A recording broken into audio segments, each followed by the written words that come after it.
இன்னும் ஒரு வேலைவாய்ப்பு அறிவித்தல் ஒன்று வந்திருக்கின்றன. இந்த வேலைவாய்ப்புக்கான அப்ளிகேஷன் ஃபார்ம் கெசட் உங்களுக்கு தேவை என்று சொன்னால் மேலே வாட்ஸ்அப் சேனலில் லிங்க் கொடுத்துருக்குறோம். அந்த லிங்கூடாக சென்று அதற்கான விண்ணப்ப படிவங்களை நீங்கள் பெற்றுக்கொள்ளலாம்.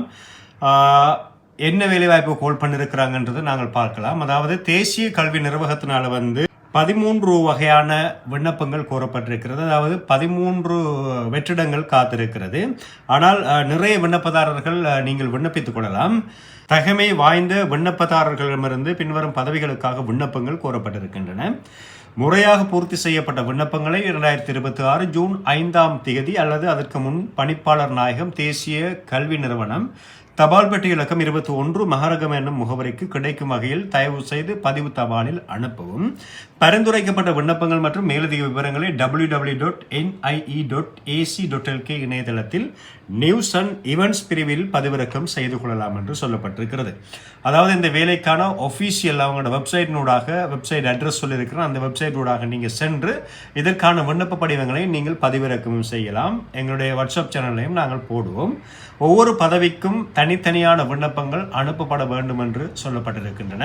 கடித உரையின் இடதுபக்க மேல்புறத்தில் விண்ணப்பிக்கும் பதவியை தயவு செய்து குறிப்பிடவும் என்றும் சொல்லப்பட்டிருக்கிறது. பார்க்கலாம் என்னென்ன பதவிகள் இருக்கிறது என்பது பற்றி. தொழிலாளர் ஒப்பந்த அடிப்படையில் எடுக்க இருக்கின்றார்கள். அலுவலக உதவியாளர் அதுவும் ஒப்பந்த அடிப்படையில் எடுக்க இருக்கிறார்கள். கணனி கிராஃபிக் வடிவமைப்பாளர் ஒப்பந்த அடிப்படையில் எடுக்க காத்திருக்கிறார்கள். இந்த 3 பதவிகளும் ஒப்பந்த அடிப்படையில் எடுக்க இருக்கின்றார்கள். மேலதிகமான உங்களுடைய வேலை திறமைகளை பார்த்து நீடிப்பதற்கான சான்ஸ் இருக்கிறது. மற்றும் சில வேலை வாய்ப்புகள் இருக்கிறது. தலைமை சமையலாளர், சாரதி, டிரைவர், அடுத்து முகாமைத்துவ உதவியாளர் எடுக்கிறாங்க. நிரந்தர முகாமைத்துவ உதவியாளரும் எடுக்கிறாங்க. அதே மாதிரி ஊடக தொழில்நுட்பவியலாளர், ஆய்வுகூட உதவியாளர், நூலக உதவியாளர், மொழிபெயர்ப்பாளர், அலுவலக செயலாளர், சட்ட அதிகாரி, சிரேஷ்ட விரிவுரையாளர் இவ்வாறான பதவிகளுக்கு விண்ணப்பங்கள் கோரப்பட்டிருக்கிறது. உங்களிடத்தில் என்னென்ன தகுதிகள் இருக்கிறது என்பதை பற்றி நீங்களே அறிந்து இந்த கெசட்டினூடாக ஒவ்வொரு வேலைக்கும் என்ன தகுதி இருக்கிறது என்பதை நீங்கள் அறிந்து அதனூடாக நீங்கள் விண்ணப்பித்துக் கொள்ளலாம். அதாவது இந்த கோல் பண்ணப்பட்ட ஒவ்வொரு வேலைக்கும் ஒவ்வொரு அப்ளிகேஷன் ஃபார்ம் அவங்களோட வெப்சைட்ல இருக்குது. அந்த அப்ளிகேஷன் ஃபார்மை நீங்கள் டவுன்லோட் பண்ணி நீங்கள் விண்ணப்பித்துக் கொள்ளலாம் என்பதையும் இந்த வேளையில் நாங்கள் சொல்லிக்கொள்ள விரும்புகிறோம்.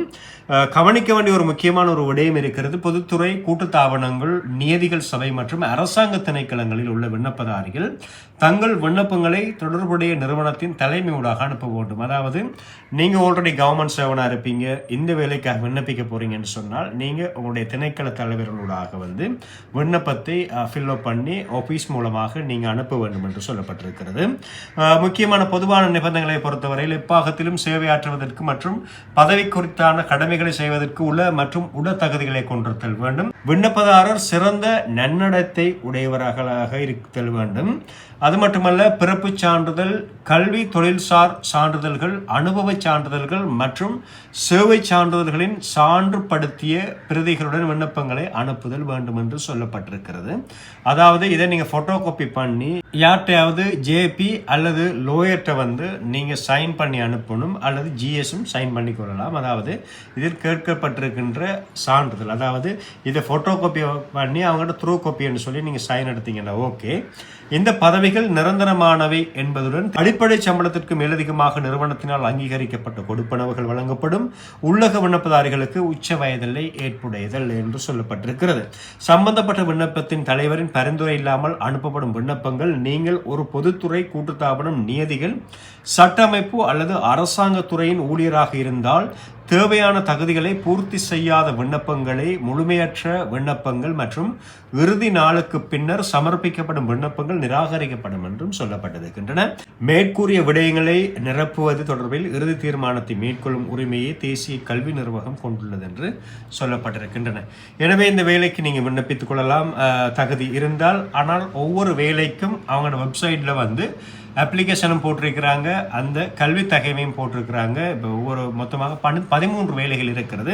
இந்த வேலைக்குரிய அத்தனை கல்வி தகைமைகளையும் சொன்னால் நேரம் போதாமல் இருக்கும், நீங்களும் கேட்டுக்க மாட்டீங்க. எனவே நீங்கள் பார்த்தீங்கன்னு சொன்னால் உங்களுக்கு விளங்கும். மொத்தம் 13 பதவிகள், அதிகமான விண்ணப்பதாரர்கள் விண்ணப்பிக்கலாம், எடுக்க காத்திருக்கிறார்கள்.